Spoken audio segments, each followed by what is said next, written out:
Cheers.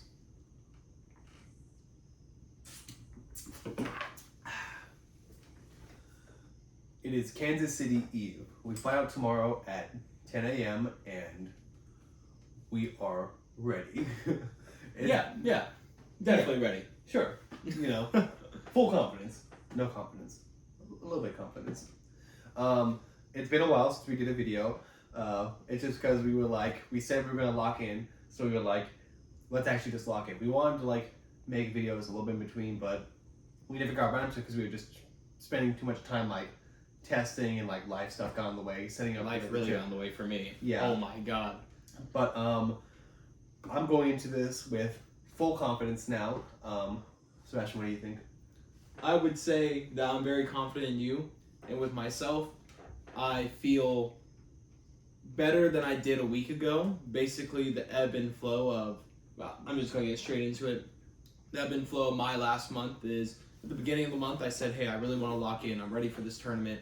I'm going to make a splash, you know? Yeah. Work immediately said, I have other plans for you, American. Yeah. Yeah, exactly. It's like Call of Duty Black Ops reference right there. I have plans for you. Literally, last week I worked 65 hours. Yeah. Yeah.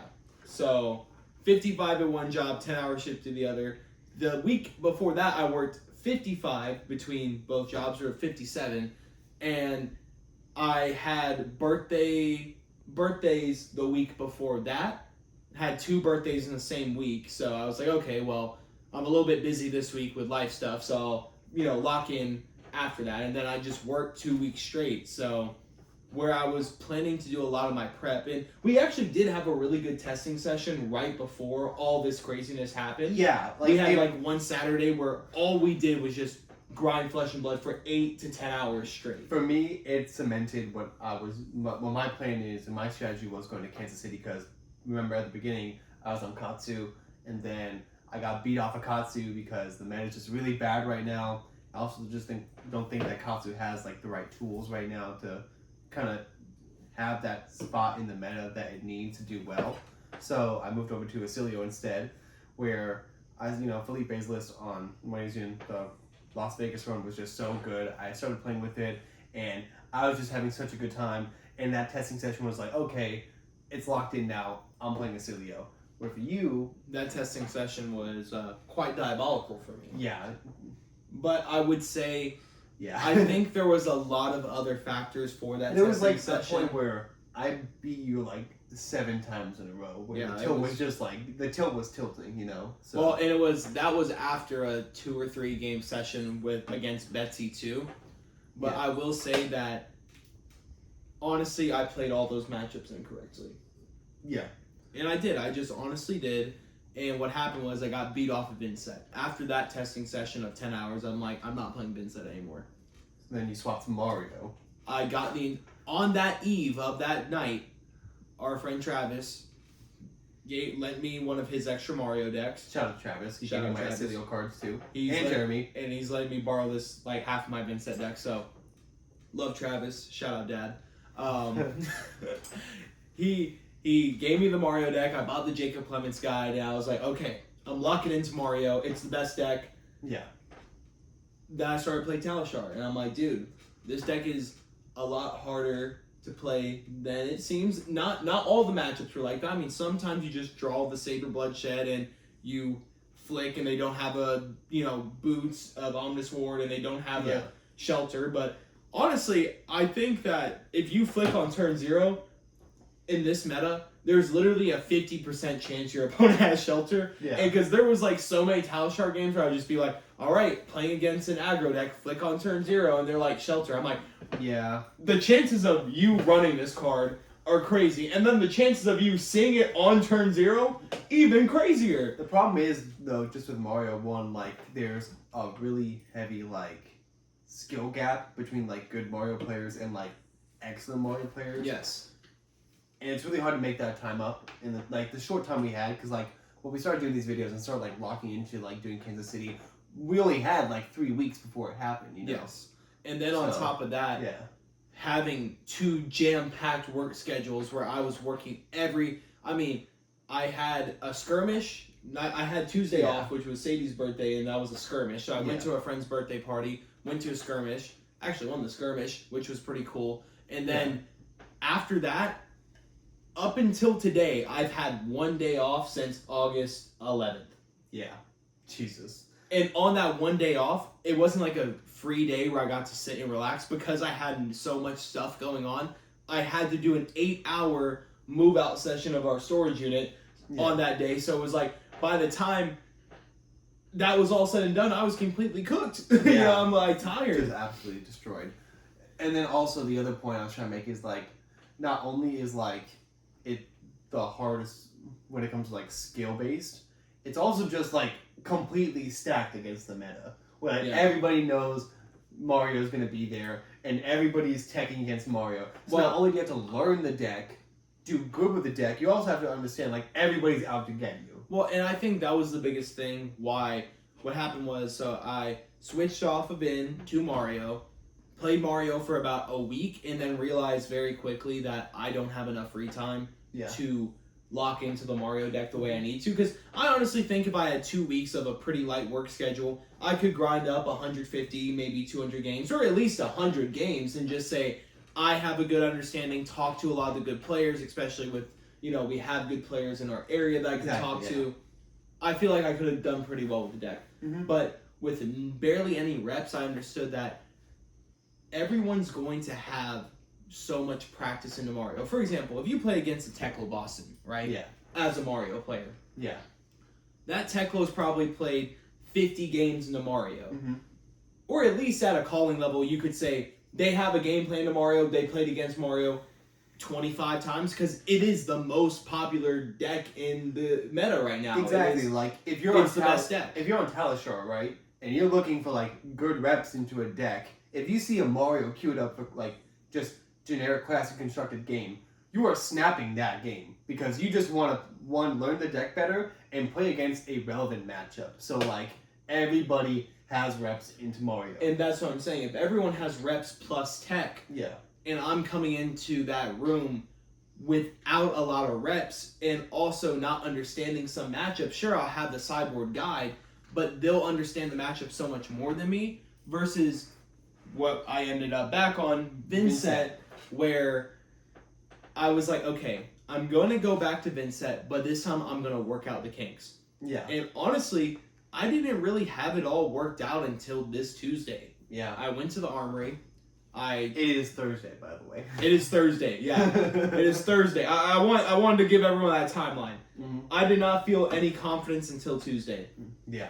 Brought the deck to the armory on Tuesday. My deck, I laid it all flat out before the tournament started, the armory started, looking at all the cards. At this point, my deck list was still very scrambled. I mean, I had a lot of 2-ofs in there, a lot of, some 1-ofs in there. Mm-hmm. I couldn't really figure out a sideboard plan. But one thing that I really switched up was my approach to matchups. And then on top of that, there was a local named Eric there. Shout out Eric. Love you, Eric.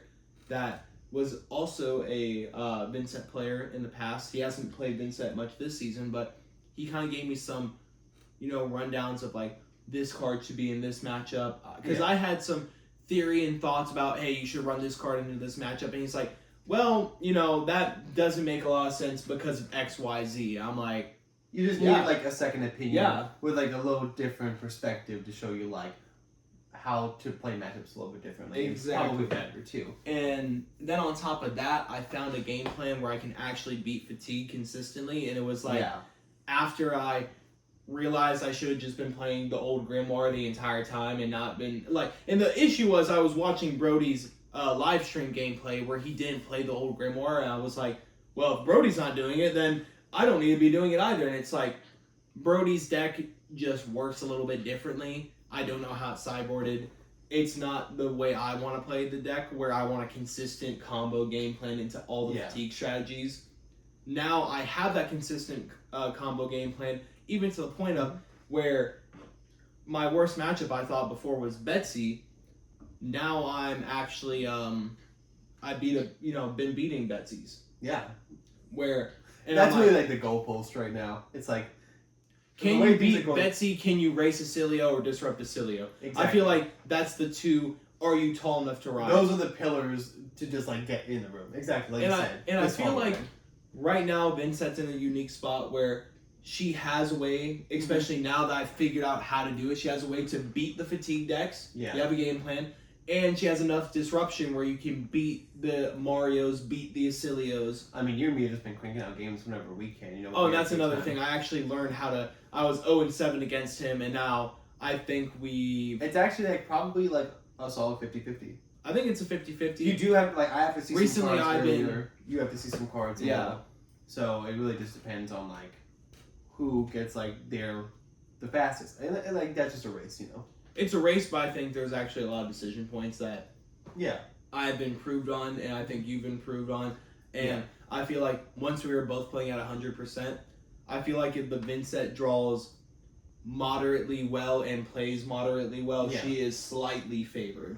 With the right tech and build, because I Yeah. always was playing it with a hedge matchup into you. Yeah. But I think especially if I'm at a calling and, you know, sorry to say it, but some scouting goes on and I know for sure, Yeah. you know, this person's on gone in a flash and I can put in all my D reacts and really shore up the matchup. That's another cool thing too. I'll say about like playing Acilio is, and those like first couple rounds, nobody really knows what you're playing into, and I like those. Especially you. Yeah. Because you're Because you're flying under the radar. They don't know who I'm you just are. brother Christian, you know. Nobody knows who the fuck I am, so it's Yeah. like I just go there, I show Acilio, they're like, what do I do, you know? And I think that also just gives Oh, it round a little one, bit of two. edge, you know. The- Round two. No, is I'm like- saying round 1 through 3 for you are literally just going to be mental damage, maybe just buys, because people are just going to be like, I don't know what to flip and do. I sure hope so. Let me tell you.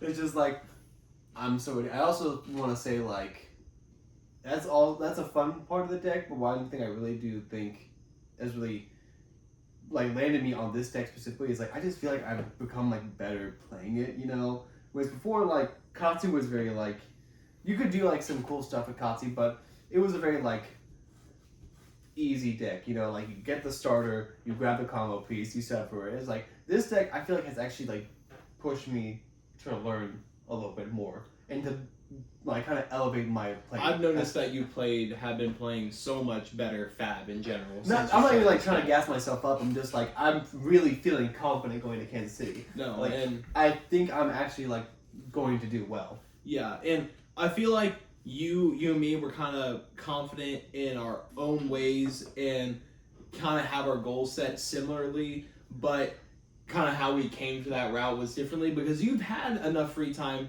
to really kind of get those reps in and do Yeah. what I wanted to do because your work schedule was a little bit lighter than mine where you could really just I was sit. able to just like crank out like 30 games if I needed to, you know. So Yeah. I played like a little bit of everything. I played the Betsy's, I played the Doria match, I played the Holla match, I played the Olympia match, I played Also, the I just think Rhino Basilio match. is just like the best position deck right now Yeah. because of the mental damage you do to people Mhm. that they don't know what you're on for at least the first few rounds. And that's if you're a known player, but if you're an unknown player, then you really might get that advantage up until round 4, 5, 6. You know, Exactly, you yeah. might get that all of day 1 before people really start noticing. And like the 50-50 matchups that I know like I'm slightly favored into, I can find the outs now. Where it's Yeah. like, I can win this game. There are some where I'm like I'm not super confident in, like Kasai's a good one, Jarl's a good one, you know. Where it's just like I really just hope I do well. I hope I just like am the better player and I Yeah. just see all the cards I need to. But that's a good segue into like asking like what are we expecting going into Kansas City? Yeah. I would say my preparation, I feel similarly to how probably there was a podcast that Michael Fung went on a long time ago. And Yeah. actually the Pro Tour he won with Oldham, he actually said he didn't practice for that Pro Tour much. I don't know if Okay. you knew this, but no, I didn't know. for that Pro Tour, he said he didn't have a lot of time. So he watched games on Talishar. Like, he literally just spectated some games on Talishar. I've been doing that too recently. And he just spectated a few games on Talishar and played a few reps with the deck. And actually, I think he said he was going to play something else and then last minute switched back to Oldham, which was his comfort pick. And I feel like that's very much kind of like what I'm doing, where it's like, I didn't get the 150, 200 reps that I wanted. But what I did do is get early on reps with Vincent that I think I needed. Mm-hmm. And then I kind of stepped away from the deck, came back to the deck, fixed what game plans I want into certain matchups. Also fixed my sideboarding because I was sideboarding all wrong, where now I feel confident in my sideboarding. And now my sideboarding is very easy because I have basically kind of a switchboard now where it's like 2 separate strategies, you just switch out one for the other. exactly. And then like a mix where it's like I have the aggro strategy, Mm-hmm. I have the fatigue strategy, like pure fatigue, like Betsy, Decimator, Warrior, like they're just trying to fatigue me, not doing a lot of damage back to me.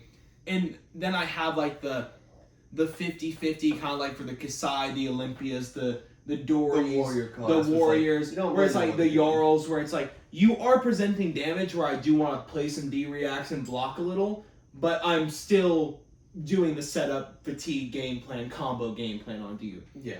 And I feel like, and then of course I have the Acilio, which is like, that's just you switch out the equipment and a few other cards, but Yeah.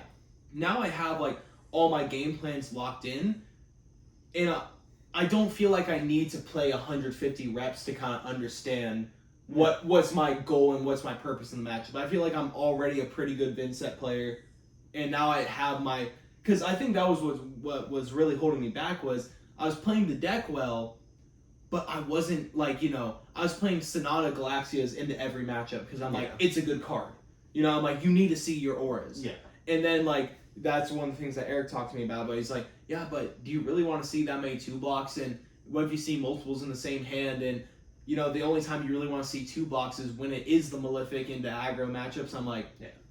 you know what? I'm taking that card out. And now my deck is just all clean 3-ofs. That's another thing I love about my deck right now. It's just like, hey, swap in these 3-ofs, put in these 3-ofs, because I kind of hate when your deck's like 1, 2, 2, 2, 2, 2. It's like if you like a card enough, play all 3. Me with 1 shelter, 2 sigil of aethers, 1 snatch, 2 thunderous retorts. I think there's different reasons for different cards. I think cards can be toolboxy, and I think with more testing, maybe I would like cut down on 1 or 2 of my cards. But I think at the end of the day, you can also there is validation of just saying like, hey, I want a certain game plan, a certain thing to work well. Yeah. And if I want that one thing to work well, then I need to be playing the maximum amount of cards to make that game plan work well. Yeah. I think the best way to put it is like, we're as ready as we're ever going to be for this tournament, Like, Yeah. the schedules that we've had, the amount of time we put in these decks, the amount of, like, effort, I think we're good. I think I'm good, and my goal for every tournament, more than just winning, because obviously the goal is always to win, Yeah. but for me it's always have fun, play good games of Flesh and Blood, and feel like I made no mistakes. Yeah. If I can play a tournament and feel like I was playing very well, not making a lot of mistakes the entire time, Yeah. I'm happy with that. And get ready for the next tournament. Ready for the next one. Calling Atlanta. Yep. I'm so hyped. I haven't seen all the Malice cards. I'm like, Acilio is awesome. If Malice wasn't coming out, I would say Acilio, but I am 100% committed to Malice after this. Yeah. It's just gonna be, it's fucking biblical, bro. I've been waiting for this deck forever. So, And I'm already on the Shadow Runeblade, so I think I'm just right at home. Aren't Yeah. I? I guess the best way to put it is we're locked in. We're locked in. We got this tournament, and we'll be vlogging it. Stay tuned. Stay See you tuned. tomorrow.